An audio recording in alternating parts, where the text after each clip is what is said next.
Yes, thank you. Welcome to the Meet the Controller session with Angela Jain, who's not only in charge of ITV2, but all of the ITV digital channels, CITV, ITV3, 4.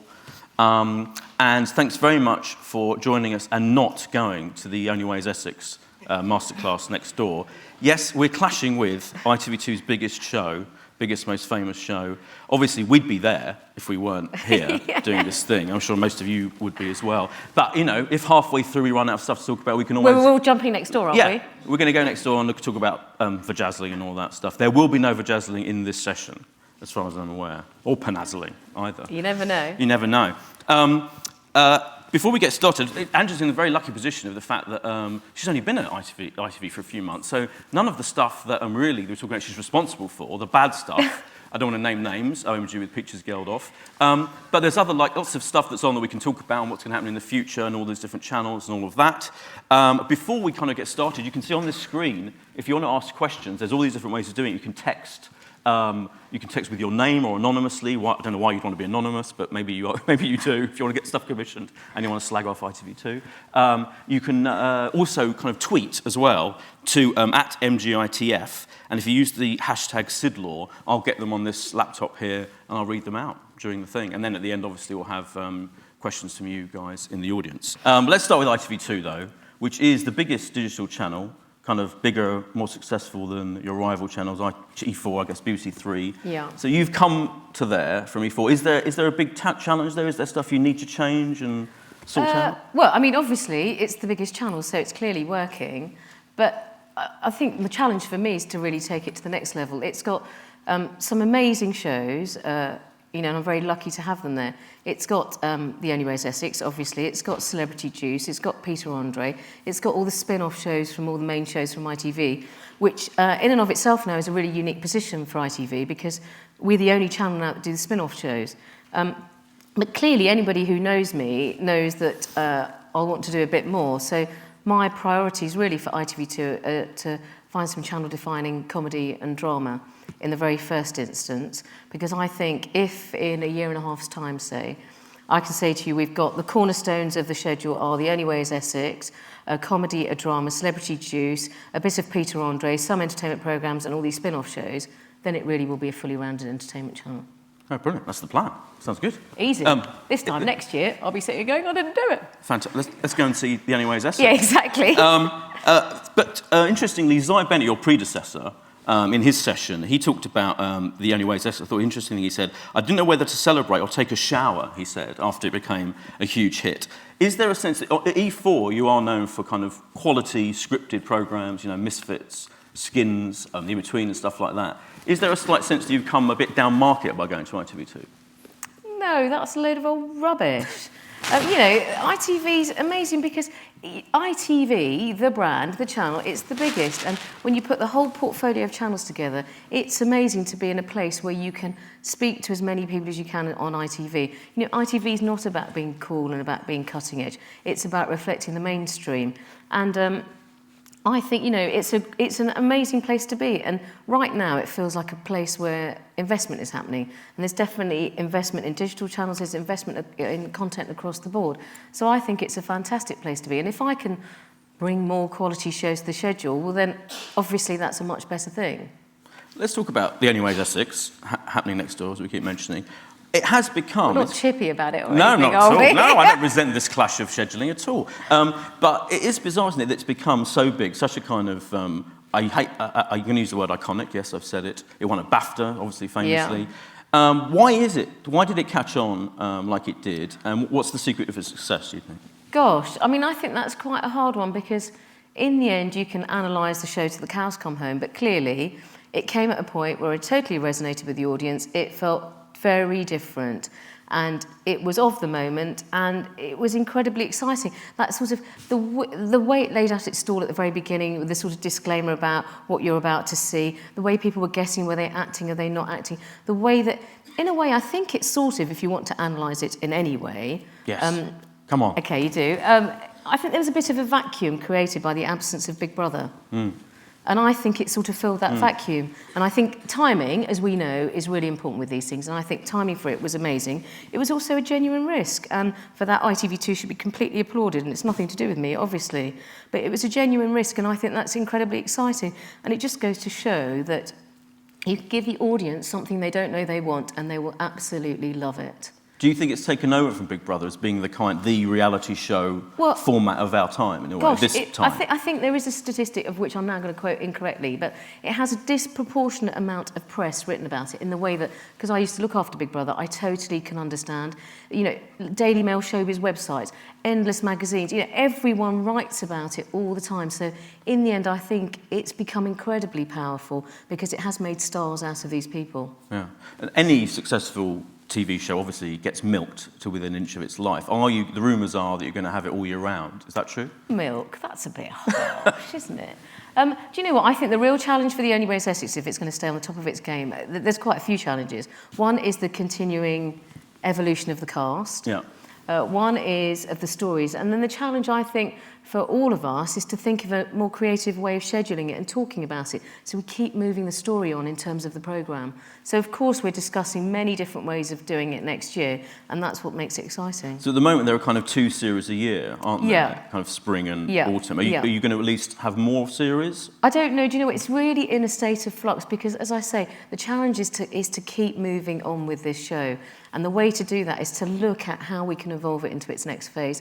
And that makes it very, very exciting because we have to keep moving on. Because if we don't, there will be other programmes that may take over, and that's not a place we want to be in. But you are changing the cast. You're bringing in new cast members. Yeah, I think you have to. If you're going to treat this show with the respect it deserves, it needs to evolve, and so the cast must keep moving as they would in a soap. So you have some pivotal characters, but you keep introducing new characters to move the stories on. And is it difficult to kind of, tell the people, certain cast members, that you don't want them anymore, that you're kind of rejecting them, you're kind of quietly getting rid of them? Is that a thing that you're dreading?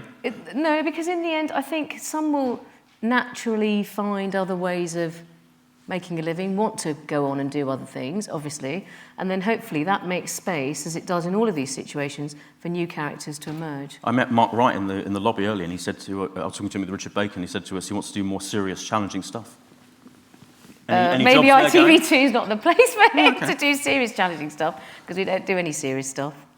No, well, talking about that, is there a sense that the channel is a kind of silly channel, that it's, fun and stuff? I hope what the channel is, if people want to, people hopefully can describe it in an entertainment channel in the biggest sense of the word.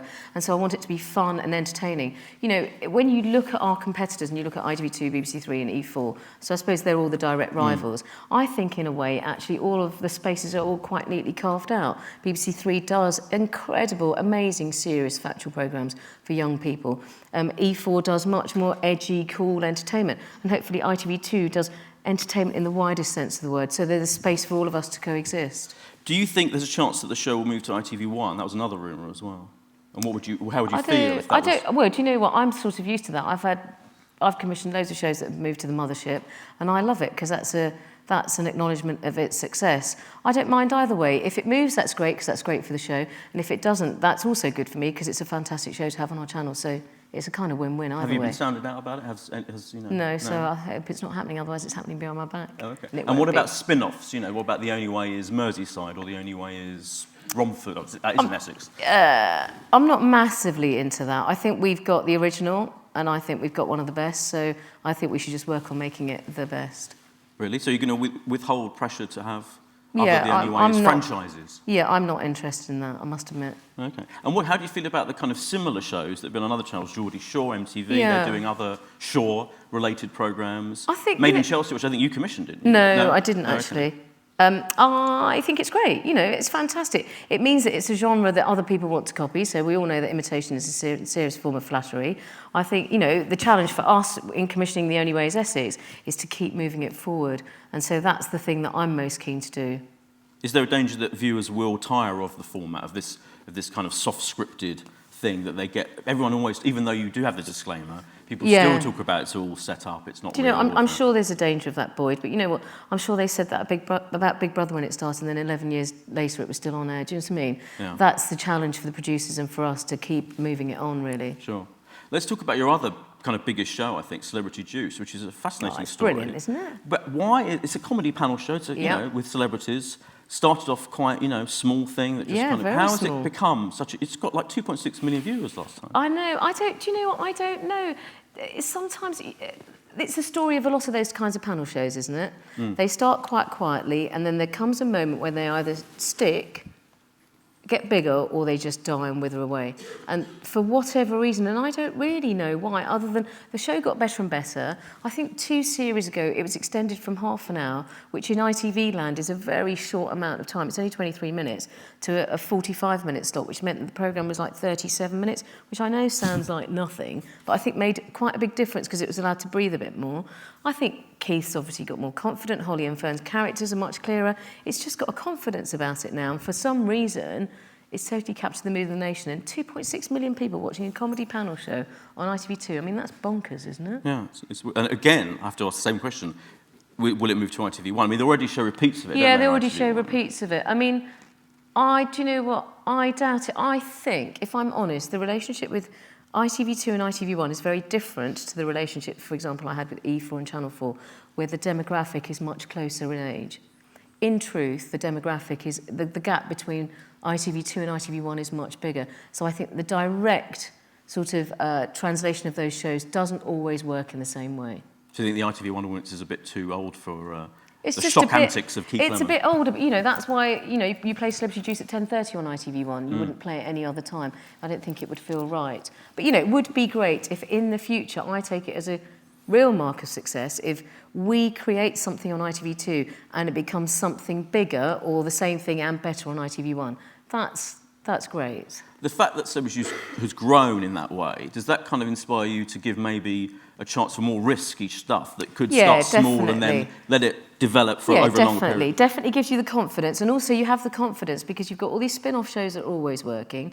You've got Celebrity Juice that's working. You've got the Only Way Is Essex that's working. So, you know, quite a lot of your schedule is working. So definitely that creates an environment for taking risks. And so would you even, like, you know, even though you've talked about the channel is kind of fun and it's about celebrities and all of that, would you even think of doing more serious stuff? I don't know, you know, the odd kind of thing that you might see on BBC3 or... Do you know what? I don't think so, because for the reason that I think BBC3 do it brilliantly. I really do think they've found themselves a little niche there, and they do it so brilliantly. I think my job is to find my own space, and I think if I stray over too much into BBC3, I just don't think it's a win for me, really. So ITV2, interestingly, the core audience is women. 62% apparently of your viewers are women. Would you like to make it broader than that? Would you like to kind of... Yeah, I would. You know, if I want to make it a big 16 to 34 channel, which is my ambition, I need to obviously talk to men and women. But, you know, undoubtedly it will always skew towards women, but it would be nice to get a broader comedy, say, that appeals to both men and women. And I read that there's a kind of you've been given investment to invest in marketing and programme. Is that true that you've got kind of quite a big increased budget in the world of TV lowering budgets? Exactly. Honestly, it's amazing. And Adam Crozier, the chief executive, is very vocal about an investment strategy across the board, but particularly in the digital channels. So, I mean, that is quite unusual. But, you know, it's sort of weird now to even call them digital channels, as they're all digital channels. Yeah. But obviously what he means by that are the smallest channels like 2, 3 and 4 and CITV. And I think, in truth, you know, if the ITV family portfolio of channels is going to grow, then a lot of that growth will have to come from the digital channels. Do you, in magazines, we always have a sense of who the reader is. You know, we always have these things where we gather around and think up an ideal reader of our magazines. Do you have a sense of who your viewer is, a typical ITV2 viewer? Funny, well, I was only just talking about that with marketing the other day. We tried to relate it to famous people in order to help focus our minds on who the viewer was. And I think we sort of came up with ITV2 is Caroline Flack meets Keith Lemon. ITV3, we sort of thought it would be nice if it was somebody a bit like Ian McKellen, but probably not, but wouldn't it be nice? And ITV4 is Richard Bacon, and I hope he doesn't mind me saying that. He's here. There he is. How are you? Hello, Richard. Yeah. I didn't see you there. Oh, my God, I didn't see you there. Now, that is really embarrassing. Sorry. Oh, no. Richard Bacon is ITV4. Sorry, Richard. He'll love that. Yeah. Good. Thank you. Thank God for that. Let's talk about... Oh, no, that's really embarrassing. I feel like you planted that on me now. Yeah. So let's talk about the celeb-driven shows that were mentioned on that VT. That, of course, Katie Price left. She's at Living, isn't she now? But you've still got Peter Andre. after that weird split in Can management, where we can follow the details of that split on Twitter, which is quite entertaining. Are you still going to rely on Peter Andre as your main kind of celebrity reality show talent? Honestly, Peter Andre works so unbelievably brilliantly on ITV2. He's on a format show called Here to Help. That's being watched by nearly 1 million every week. He is one of those people that seems to just engage the general public in quite an incredible way. So I am overjoyed to have him. He's great. Because you could even like have, you know, Peter Andre doing almost anything, and people would watch it on ITV2. I think a still of Peter Andre on ITV2 for an hour would get the same number of people watching. Well, I look forward to that.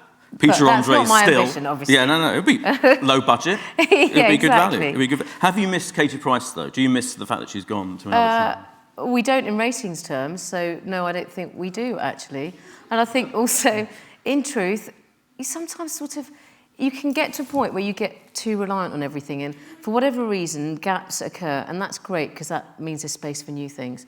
Otherwise, you can sort of end up just sticking with the same programmes, and that's not great fun. I remember looking at a couple of years ago when I did interview Peter Andre, and we had this fact that something like 29 out of 30 top ITV2 shows were Peter or Jordan related. Yeah. Well, you know, in the end, as you know, with all channels, there are certain drivers for the ratings, aren't there? Yeah. But what I would like to say is ITV2 is in quite a healthy place because it runs the gamut of lots of programmes that make up the top 20 programmes. It's not like there's a sense of one person or one show. Was it difficult? Do you know at all whether it was difficult dealing with making sure that Peter was still on the channel with all the management, Farrago and all of that happening? No, it was pretty straightforward. We have a direct relationship with Peter Andre. Oh, okay. Are you on a direct line to Andre? Do you text Andre? Not me personally. Well, you know, you might be. Ricky Gervais calls Stuart Murphy all the time. No, not me. Okay. Not me. I like the idea of Peter Andre calling you. I did have a mad moment, though, when I thought, my life is just bonkers, isn't it? I literally had a meeting with Peter Andre for 1 hour, and then the next hour was a meeting with Barry Hearn. That is odd. I just thought, my life is mad, isn't it? What were you meeting Barry Hearn about? Sport for ITV4. Oh, okay. Oh, we'll get to that. Okay, interesting. Are there other celebrities you'd like to kind of bring on? Like, for example, Kerry Katona's doing very well on Celebrity Big Brother. Who went last night? Sally Burko, obviously. Always going to be her.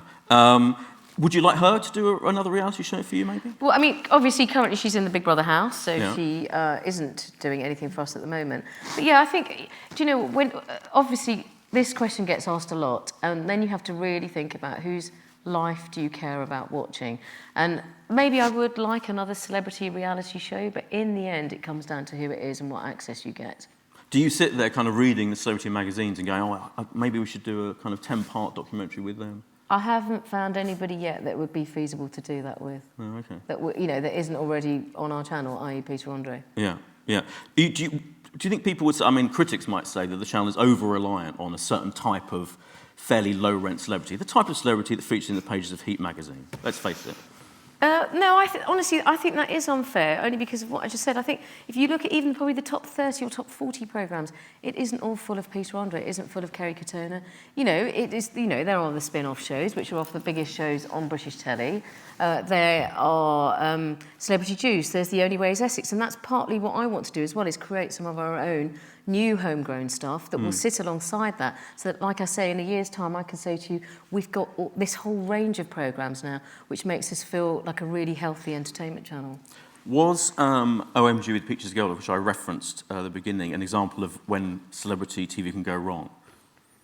Well, you know, that wasn't anything to do with me not on my watch. You know, you've got to try things in the end. Look, listen, you've got to try things, and it's easy to pick on things that don't necessarily work and say, oh, you shouldn't do that. But that's not the reason not to take any risks. Okay, so would you have more? I mean, that was a kind of weird combination of like an audience show and... I mean, just because it's obviously in the end these things are all personal, aren't they? Yeah. My focus at the moment is to really get a narrative sitcom and a drama away, because that's what I think will really make ITV2 feel like a fully rounded entertainment channel. So my focus at the moment is not on a studio-based kind of chat show vehicle. Okay. You mentioned how ITV2 is now the only channel that has these kind of support shows. Yeah. which are huge for ITV2, but you were kind of quite proud of that. But other people might say, well, where's the creativity in that? You're just having shows that feed off other shows on ITV1. Well, I think because if they were crap shows, then they could say that. But I think the spin-off shows are I think they're really good shows. And in the end, that they will live or die by how good they are. Because you can watch an hour of X Factor, but you're not going to watch any more on Extra Factor if it's not a good show. And that's down to the people making those shows and making really, really good shows. And also, let's not forget, you're coming off some of the biggest shows in British telly. That's a really great position to be in. How involved do you get as head of the channel with, like, for example, the talent on those shows or the nitty-gritty of those shows? Do you let the production teams deal with it, or do you... Well, I mean, in the end, it's a decision we all come to together. So there's no sense if anyone delivers me a programme that I've got no input in, but equally, I hope I'm not the kind of person that sits on everybody and stops them from actually being creative. Do you have meetings with Simon Cowell about... No.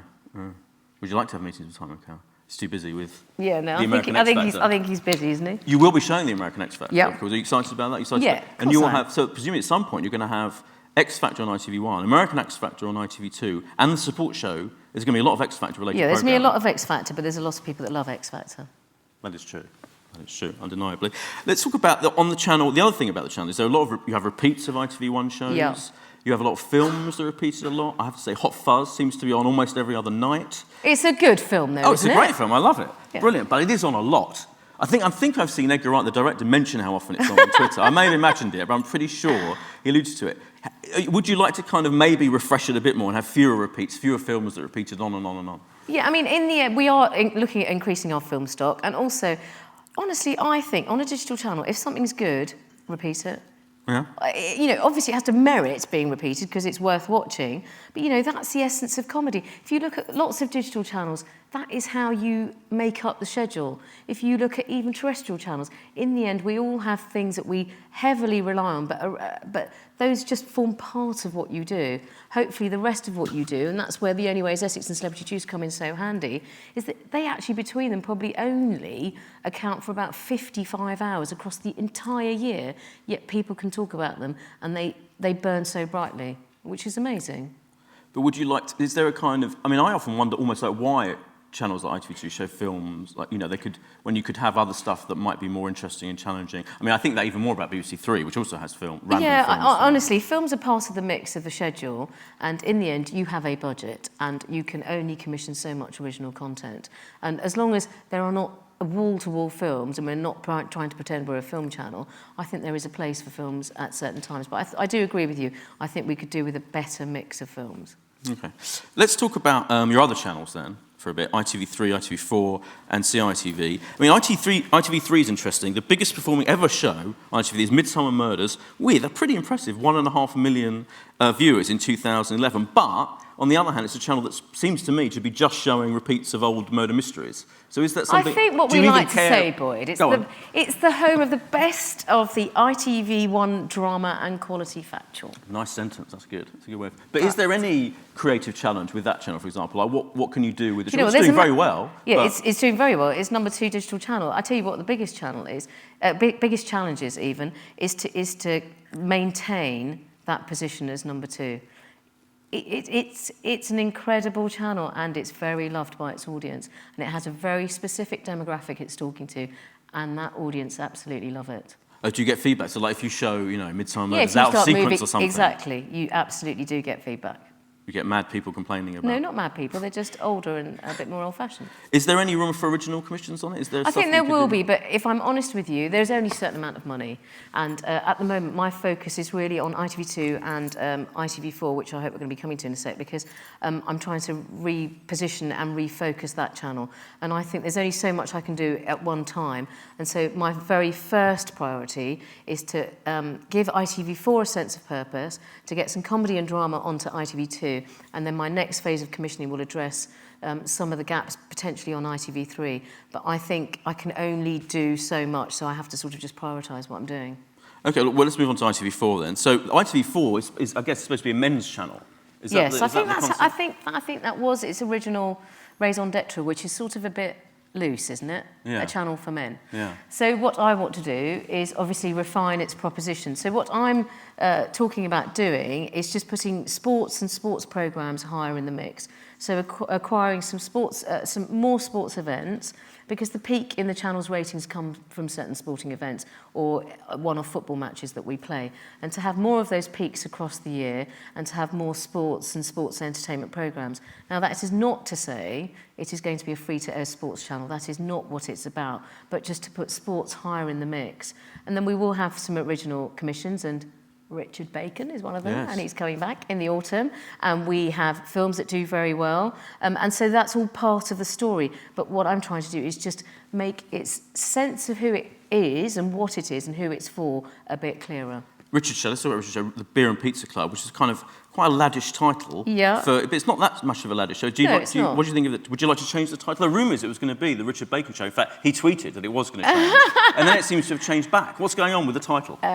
Richard, what do you want to say? I'll tell you what's going on with the title is because the Richard Bacon Show makes it sound a bit like a chat show. Yeah, it's not right either. It's not right, is it? Okay. No. So Richard Bacon's Beer and Pizza Club makes it sound a bit more like what it is. But do you like the title? Would you rather it had a less of a... I don't mind the title at all. In the end, you know what?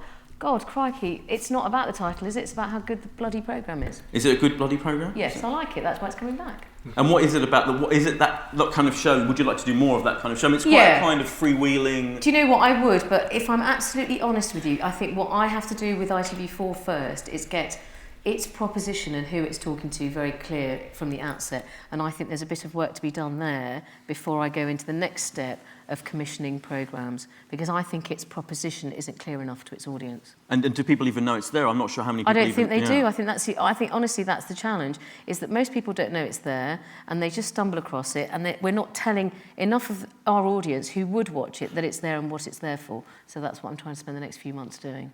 But are you interested in commissioning? If people are here who have ideas of similar, definitely. fairly low budget, but kind of, shows that might have people sitting around talking about stuff that appeals to your viewers, you're open to that absolutely, completely. But if I'm absolutely honest, that's sort of a conversation for about 5 or 6 months away. Oh, okay. I think I need to get the channel right first in terms of its mix, and once I've got that right, then a commissioning conversation has to follow. The other show that you had is Jean-Claude Van Damme Behind Closed Doors, which I did watch, which was quite astonishing. What was it like do you know what it was like for people working with Jean-Claude Van Damme on that show? It seemed quite eccentric. Oh, okay. I don't. Sorry, I can't help you. That was quite a bit before my time. Oh, okay. I don't know. Did you watch it? Yeah. Would you like to have more shows like that? More kind of random, eccentric Hollywood stars doing strange reality shows? Because at the moment that doesn't fit with the proposition. Because if what I want to do is make it a sort of higher in the mix sports focused channel, that doesn't fit at the moment. So when you talk about the sport, do you mean literally like sporting events, so yes, more so darts mixture from sporting events to things like sports list shows to things like sports biographies. Sports panel games, maybe? Amazing. Love it. Yeah? Yeah. Would you like to have... Definitely. Yeah, okay. So if anyone's got any panel game ideas, don't have to be hosted by Richard Bacon. Yeah, they don't have to. But if they are, then... Excellent. CITV, what are your plans for CITV? Well, CITV has commissioning opportunities, but in truth, we can't fully fund anything. So I think we have about 10 new commissions next year. So that's quite a lot of commissions. The challenge for indies, though, is to try and find money from elsewhere. Oh, no, he's really annoyed. He's just walked off. Is he? Oh. Because you said you weren't going to be commissioning any... I don't know, but he's walked off. Maybe he doesn't like Richard Bacon. I don't know. No.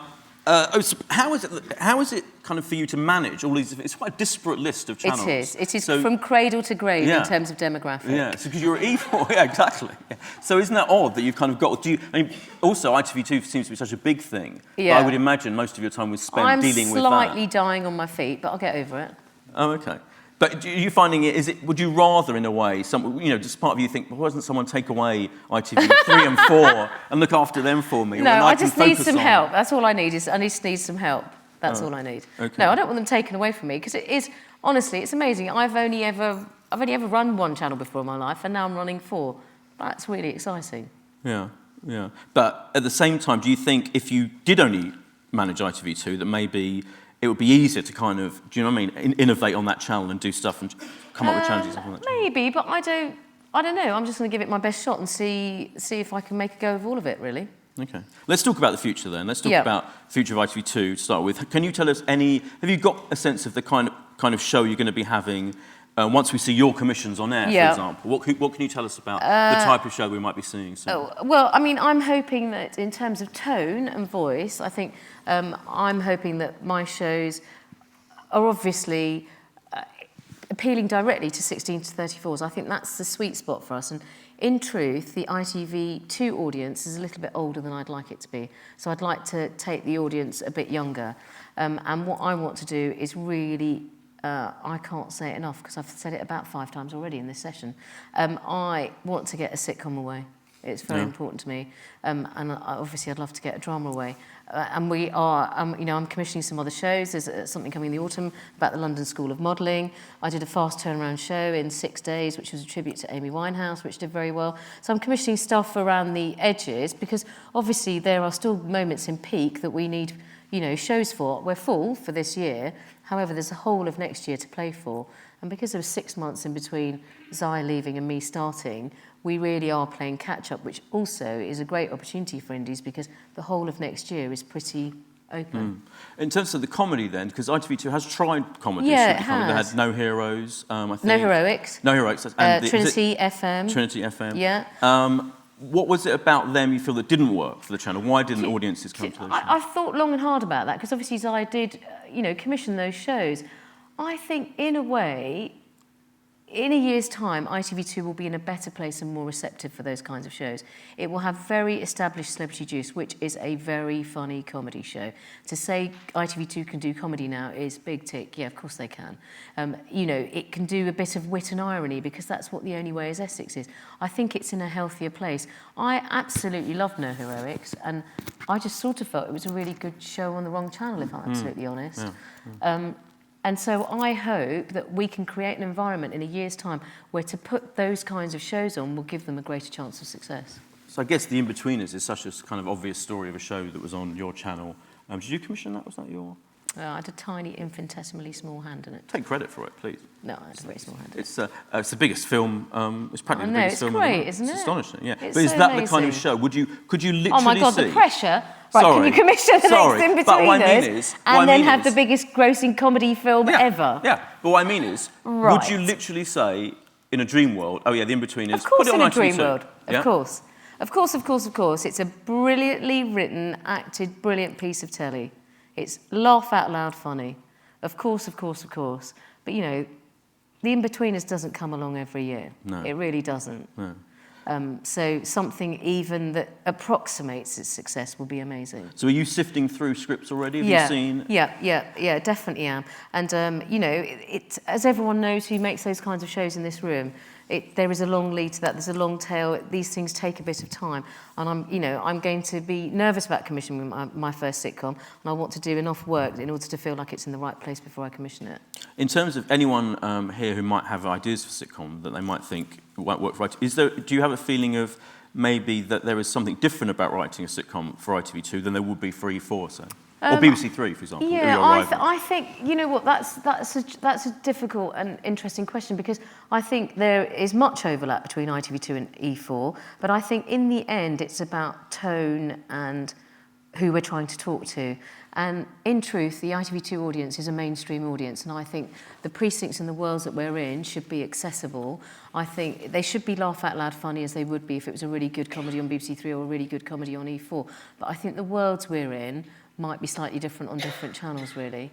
But, I think if you're a comedy writer now, amazing. There's about 1 million different places to go and pitch comedy now. It's so fantastic. There's so many channels are commissioning new comedy. Are you inspired by the example of Sky One, for example, who've had a lot of new comedy that's doing well? Great. Yeah. It's absolutely brilliant, and I think it's great for everybody, isn't it? Yeah, absolutely, yeah. In terms of drama then, Secret Diary of a Call Girl was the big, the ITV drama, which did very well, and went on for quite a few series. Now there's no homegrown drama at the moment, so... is that the kind of thing that you're looking for, or do you want to go in a completely different direction? I think I'm probably going to go in a different direction, only because for the same reasons that I previously commissioned Misfits when there were skins, I don't want to sort of have any comparisons because that's sort of a road to nowhere, so I think I'll probably go into a different space. But, there will be hour-long dramas. I think Secret Diary of a Call Girl was half an hour, if I remember correctly. But I'm looking at commissioning hour-long dramas. And I think the other thing that I'd like to say is I'm looking for what I hope will be returning series, both in sitcom and in drama. I'm not looking for a one-series sort of programme. I'm looking for something that I hope can have series 2 and 3 in it as well, has some kind of longevity to it. And long runs, like, 10 episodes, 12 episodes? I don't know. Do you know what? In the end, it depends on the story, doesn't it? It might be 6, it might be 8, it might be 10. It really will depend on the idea. And do you ever think that Secret Diary was, I mean, I think it was a pretty decent show, but it kind of became famous for its raunchiness, nudity, sex talk. I think in the end, you know what? The scripts didn't evolve maybe as one would have hoped they might evolve. Right. So I think in the end, it sort of ran out of steam a bit. Yeah. But what I was going to ask was whether you're open to that kind of, is there a level of risk in terms of content, for ITV2, that you wouldn't shy away from a very... Yeah, totally. Look, I mean, God, you only need to watch Celebrity Juice. I remember watching it for homework before I took this job, and watching it again as in a completely different way, because I was watching it as a viewer before, then thinking, oh my God, this is really edgy. Yeah. It's really risky, it's really edgy, and that's fantastic. And, being risky isn't just about nudity and swearing, is it? It's about taking genuine risk. In terms nudity and swearing are great, of course. Of course, I don't have a problem with it. Yeah, good. In terms of American acquisitions, you've got kind of Gossip Girl, Vampire Diaries. Yeah. Do they do well for the channel? They do. They skew very young, so they do very well for the channel. We didn't pick up any American shows this year, and that wasn't for want of trying, because there are actually some really good comedies out there. But in the end, we couldn't justify paying the price that they were getting to, the level of price they were getting to, that other broadcasters could pay.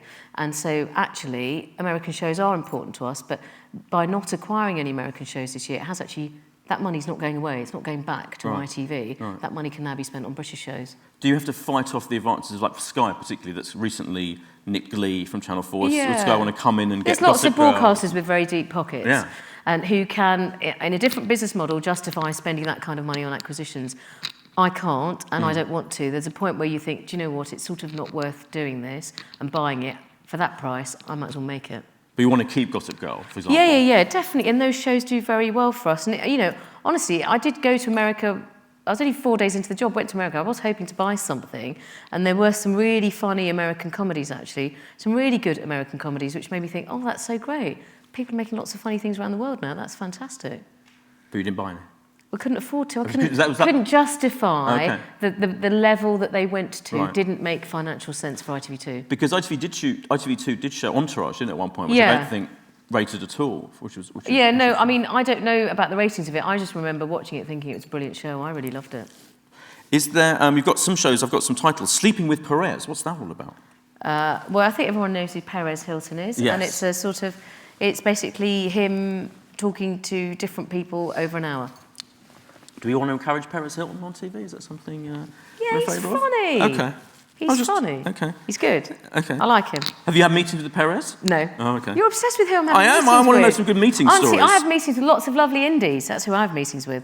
You've also got, that's good to know, you've also got the game show Minute to Win It, which is an interesting... Yeah, it starts in a couple of weeks. Yeah, interestingly, which is a kind of ad-funded thing, isn't it? Yeah. With Cadbury's. Yeah. How did that come about? And is that the kind of thing that inevitably you will have to have because of budget reasons and all of that? No, do you know what? I don't think that... I can't tell you chapter and verse because it's way before my time about how it totally came about.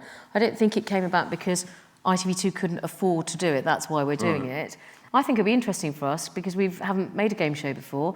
We're playing something new at 8 o'clock, so that's quite interesting. And it's got Caroline Flack and Joe Swash in it, Darren McMullen, a new face for us. It'll be good to see how it works out. And would you like to, you're open to more kind of game shows and that kind of thing? Yeah, I mean, let's see how this one works, because it's not something that would have been on the top of my list, I must admit. Have you seen it? Have you seen the... Yeah, it's good. Yeah. It's got proper take-out pub games that you can, play at home for a minute. Yeah. It's good. Okay. In terms of your ambition for in terms of like how popular the channel can be, sometimes, particularly with Celeb Juice we talked about, it beats BBC One, BBC Two, always beats Channel 5, presumably. So are you looking at shows that kind of get bigger and bigger and bigger and that you're happy to, you'd like ITV2, or is it, as you were saying before, why do we call them digital channels? That why shouldn't ITV2 be I think the sweet spot is to have a lot of viewers watching who are young for ITV2. I think, the truth of it is that it's a channel for 16 to 34s, and, you've got to always remember that whenever you're thinking about ideas or whenever I'm commissioning ideas. that that's who we're talking to. Because inevitably some of our shows can skew a bit older. Do you look at BBC Three much as another? I mean, BBC Three, I guess, has a chance to do slightly more edgy. You know, I'm thinking of the dramas they have, like Being Human and those types of shows. Yeah, Being Human's great. Would you like think? Oh yeah, we could do that on ITV2. Yeah, definitely. I think Being Human's a great drama. So even like, you know, quite kind of esoteric, almost kind of challenging shows, we might in a year's time see that kind of thing. Definitely, on they've ITV2. still got to be funny. It's very important to me. So even your dramas have got to be funny. Yeah, they've got to feel like they've got funny moments in them, definitely. So I get the idea that kind of serious, very serious chat. Yeah, it's not me and it's not ITV2. No, okay. Well, I'm going to throw it open to the audience in a minute. I've got a couple of kind of general questions to get more of a sense of who you are, Angela, as a person. What's your favourite show?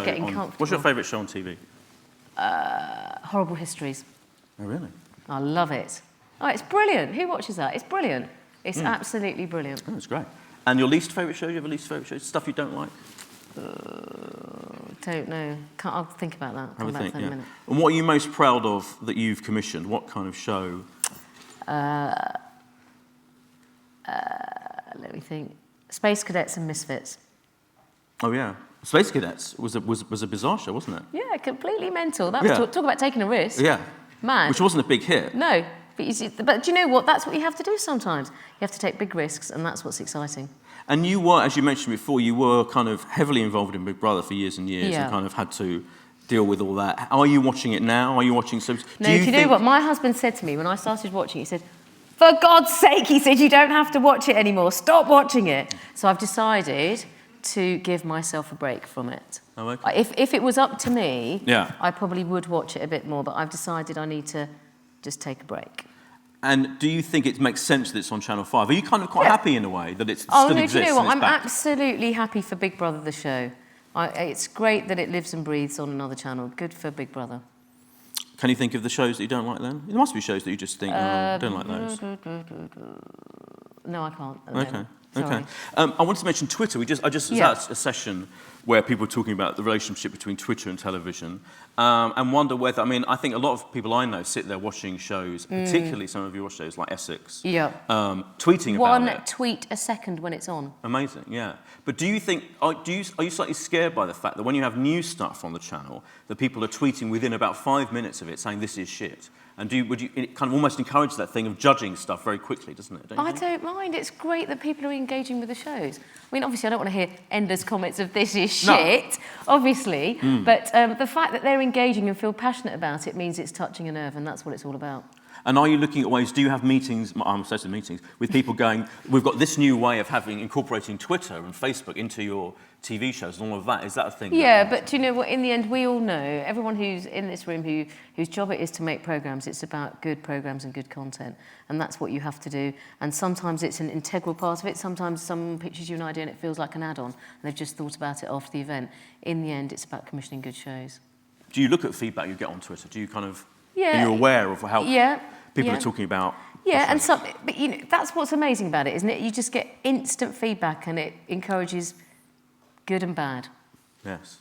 One tweet, Katie Brand, I have to mention this story. Yeah. She tweeted, for the second year in a row, ITV have forgot to submit my Comedy Awards long list nomination form. So I'm not even in the running. Thanks, ITV. That was for her ITV2 show. Do you know what happened there? I don't, obviously, because I've only been doing this job for 2.5 months. But I think that's all been played out. I think she's had an apology. Oh, good. I think ITV did cock up, if I... Yeah. Awards things are a whole. Don't worry, everyone else now will be nominated twice. Good. We'll put them all of their entries in twice. Good, excellent. Well, we've got it's about 10 minutes left, so if anyone's got any questions, please do ask. Gentleman there.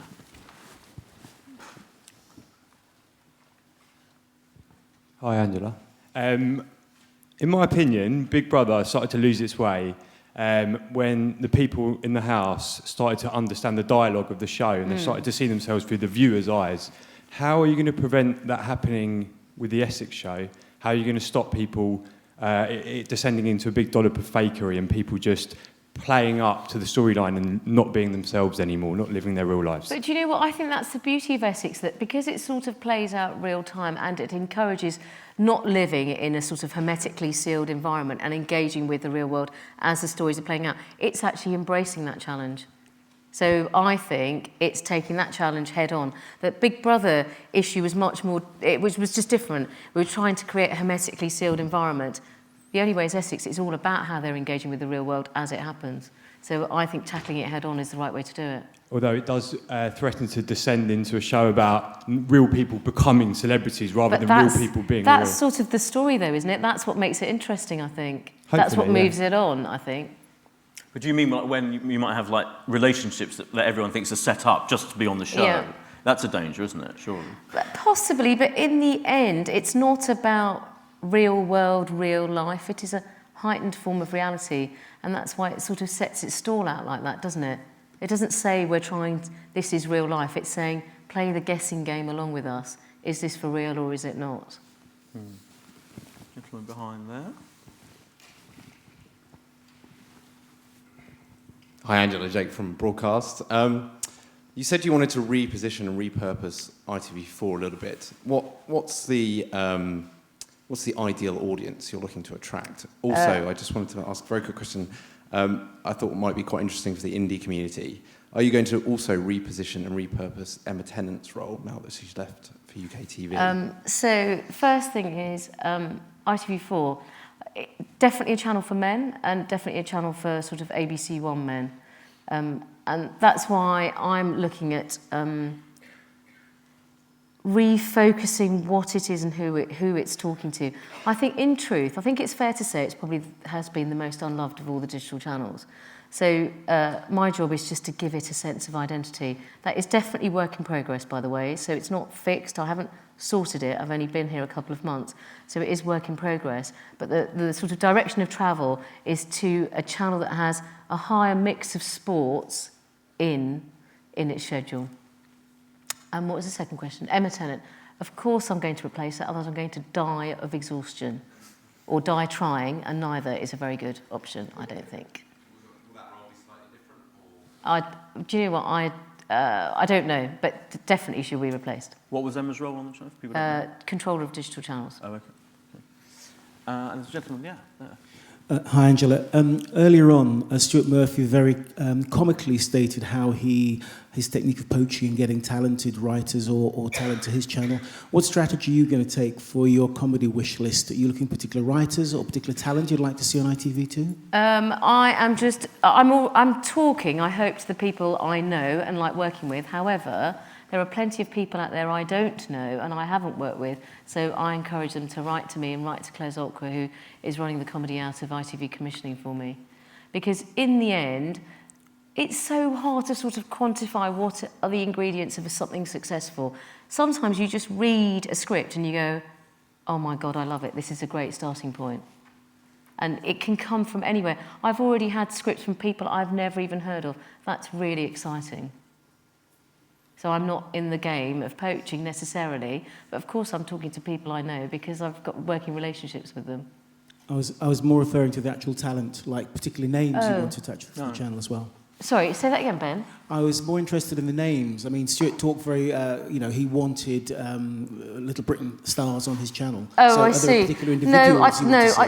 Do you know what I would absolutely love is if I was sitting here this time next year, and maybe I couldn't say for you for sure, but I could say to you coming down the line are new people who will become faces of ITV2. That would make me feel really excited. There's a gentleman 2 rows from the back. There you go. Hi, Andy from C21. Just on what you were saying about ITV4 again and the sports, are you actually looking to put live sports on the channel as well? And I mean, what kind of events specifically, like which sports are you looking at? Well, we already, as you know, put on quite a lot of live sport, IPL, football matches, darts, TT. We do quite a lot of that. But, you know, sports rights is quite tricky, and we are definitely in the market for looking for other sporting events. And so we are talking to a number of people, hence an amazingly funny meeting with Barry Hearn.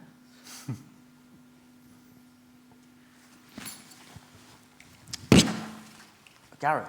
question there in the middle. Hi, both of you. I was talking to FX a few months ago in LA, and they've been desperately trying to sell It's Always Sunny in Philadelphia, and can't understand why it's not sold 6 series in this country anywhere. And they haven't been able to sell it yet. It's my favourite sitcom. So that's just an acquisition nod. But Hey, thanks for doing some work for me, Gary. Cheers, mate. It's a good show. never knowingly not working. So the question I've got is, looking at the channels now on the shows that both acquired and original, which shows do you look at right now and think, if I could have that now, I'd have it on the channel? From other channels? Yeah, from other channels. Oh man, I love Family Guy. Oh, I love Family Guy. Other shows. Crikey. Would you do an animated Gosh, you know show? what? That's really tricky. That is so. Do you know what? I don't know. It's so expensive that in the end, it's easier to acquire it. For me to commission it, it's quite tricky. It definitely won't be the first phase of comedy commissioning on ITV2. Maybe some point further down the line. Would you consider co-commissioning with another broadcaster if it was an expensive or more expensive animation? Yeah, I don't see why not. It obviously depends on who the other broadcaster is and what they want to do with it. But yeah, why not? Thank you. Gentleman back there. All men so far. Hi, Andrew Lachlan from Digital Spy. So I said yesterday that spin-off shows of like the X Factor and so on, he's not sure about. He was talking about The Voice, and he said that they don't often bring back attention to the channels that they're on, rather to the main networks. Is that a concern for you, or? I mean, it's not the case with Extra Factor. It's not the case with I'm a Celebrity, Get Me Out of Here Now. It's not the case with Britain's Got More Talent. They do seem to create a virtuous circle of more viewers going between both programmes. So I'm not sure about that. It doesn't seem to be the case on ITV2 at the moment, definitely not. Thank you. And any more? Yeah? Oh. Sorry, I was just wondering, you said that your favourite programme was Horrible Histories, but then you also, when someone mentioned children's programming and CITV, you said that you'd commissioned 10 shows. I was wondering, is children's programming important with you as ITV, or is it more the kind of ITV2, ITV3, ITV4? No, it is really important. I just think that when you come to sessions like this and people are looking for a sense of what you're commissioning, I think you have to be truthful and say on CITV we do commission, we just can't fully fund it. But absolutely, it's a priority. You know, 10 commissions coming out of CITV over a year, that's quite a lot. It's just, it doesn't generate a lot of money for the indie community because they have to go out and find other people to help fund the programmes. Cool. Back there.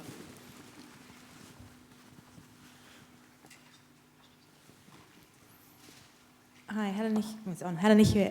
For I'm a Celebrity, Get Me Out of Here Now, are you considering new presenting talents to replace Caroline Flack or? Yeah, I mean, because as you know, obviously Caroline is doing the Extra Factor now, so yeah, we are looking for a new host. Would you consider a new talent, or is it more Yeah, like to be an established talent? absolutely. We are completely open-minded. I mean, in truth, because the show is on pretty soon, we have screen tested quite a lot of people already, and we're just working through who we might be offering the role to. So in terms of that as a real opportunity, it's sort of gone because it's going to be on air in 2 months' time. But in terms of other shows, of course, absolutely, I think it's part of my job, actually.